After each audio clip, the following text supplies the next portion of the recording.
Hello po mga kaibigan, kumusta na po? Sa wakas, nagsagawa na ng contract signing para sa Metro Manila Subway Project. Papakita ko po sa inyo yung video clip na masayang-masayang lahat, lalong-lalo na po ang ating Pangulong Bongbong Marcos. Ito po mga kaibigan ay partnership with Japan, itong project na to. Bali 2 kontrata. Finance po yan ng JICA, yung Japan International Cooperation Agency. Flagship project. Yung magiging biyahe po niya, halimbawa, mula sa Quezon City, papuntang Pasay ay magiging 35 minutes na lang. Diba? Kumpara doon sa kasalukuyan, nasa 1.5 oras yata yung tagal yan. Hanggang 2 oras. At kung minalas-malas ka, ay abutin ka pa ng siyam-siyam sa daan. Ano? Tingnan natin, panoorin po natin mga kaibigan tong magandang speech ni Pangulong Bongbong Marcos.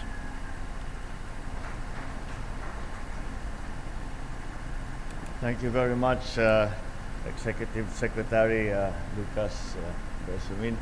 Oh, please, will you take your seats? The Honorable Mori Masafumi, Special Advisor to the Prime Minister of Japan, the Transportation Secretary Jimmy Bautista, Senator J.B.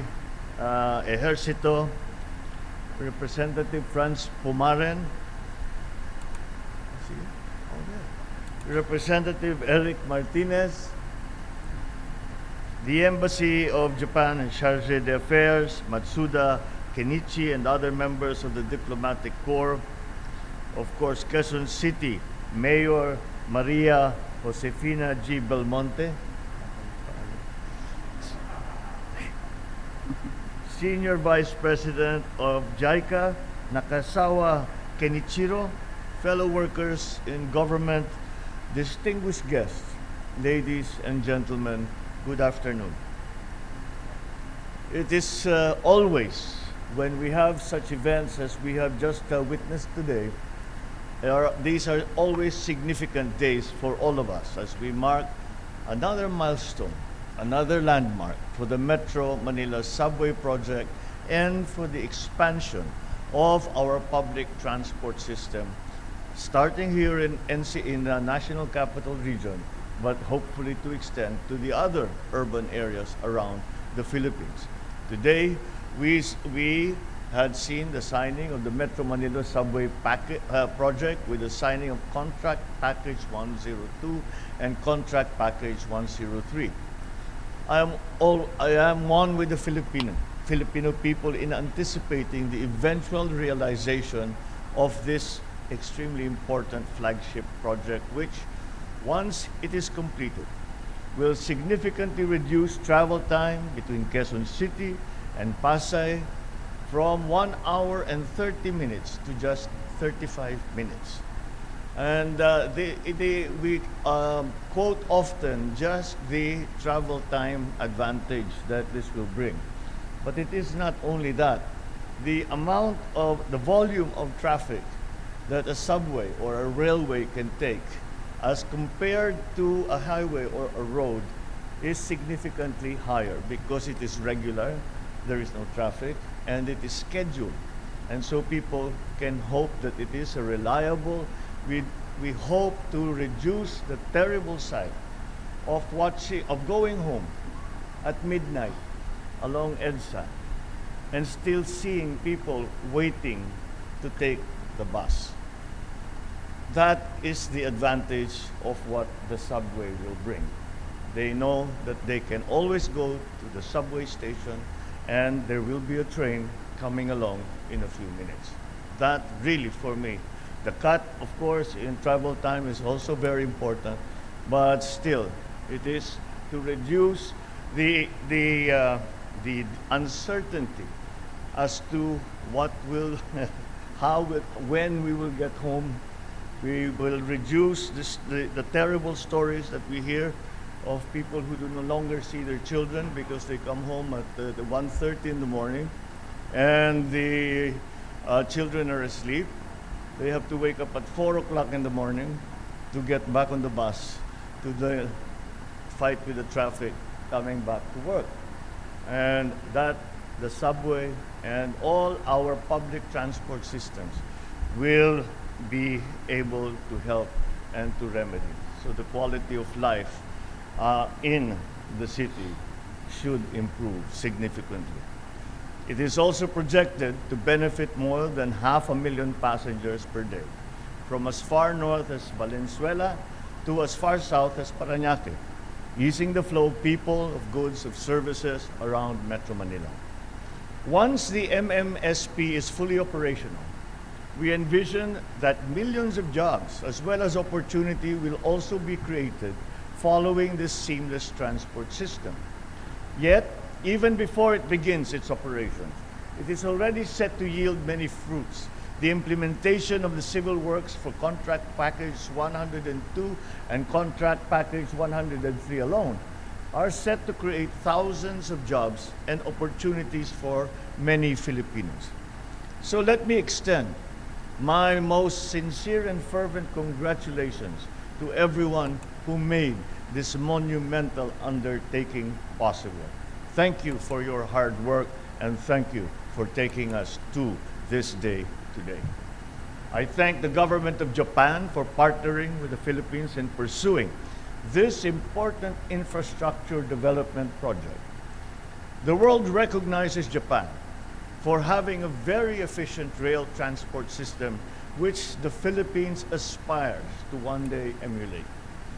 We thank you for your continued support, and I hope to further advance our cooperation in other areas for the mutual benefit of our peoples.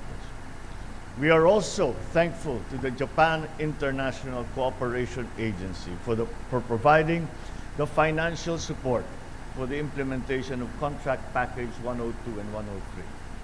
Similarly, we must acknowledge that Nishimatsu DMCI joint venture and Sumitomo Mitsui Construction for working closely with the Philippine government in ensuring the completion of these contract packages.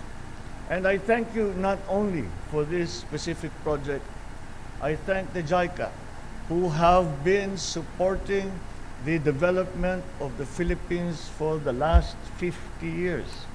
And I do not believe that, especially in terms of our infrastructure projects, and even in our agricultural projects, that we would have come this far without the help of JICA along the way. And it has been instrumental, it has been material, and we have many possible future projects that may be in the pipeline. And for that, once again, we thank JICA for their assistance and their continuing interest in the Philippines. We are honored to have you as our partners in making the Philippines transport operations more efficient, safer, and more reliable. And the Department of Transportation has made possible the signing of these contract packages. So I urge the DOTr, under the very capable hands of Secretary Jimmy, to remain steadfast in ensuring the smooth and faithful implementation of this extremely crucial undertaking. The signing of these contract packages is a clear demonstration of this administration's commitment to pursuing big projects, big infrastructure projects that will foster growth and revitalize the economy. Apart from this, we are also pursuing other key railway projects such as the MRT-7, the LRT-1, Cavite Extension, the Philippine National Railway Clark Phases 1 and 2 that will in the future make our rail transit system a more viable option for our commuters. We owe it to the Filipino people to build major roads and critical infrastructure that will not only spur progress and social change, but also promote interconnectivity, ease traffic, and reduce travel time. With you as our partners, I am confident that we can move full speed ahead towards building better and more infrastructure projects for the Filipino people. Let's work together And let us achieve our shared goal of an efficient public transportation system that shall enhance our mobility, improve interconnectivity, and spur development equitably in our country. Let me assure you that the government remains dedicated to maximizing its resources to pursue even more ambitious endeavors that will bring comfort and progress to Filipinos all over the country. Ang lahat ng ito ay para sa ating mga mamamayan. Sama-sama nating isulong ang mga ganitong klaseng proyekto para sa lahat ng Pilipino. Maraming salamat po, mabuhay kayong lahat, at magandang hapon po sa inyo lahat. Thank you, Mr. President. Let us give the President a round of applause. Ang napanood natin ay speech ng ating Pangulo during the contract signing para sa Metro Manila Subway Project. Yan po yan sa President's Hall ng Malacañang noong November 3. Sana po ay nagustuhan ninyo. Magandang development po yan para sa ating bansa. Sa ating pong Pangulong Bongbong Marcos, ingat po kayo and good health always. See you po mga kaibigan sa next video na lang po. Peace and God bless po sa lahat.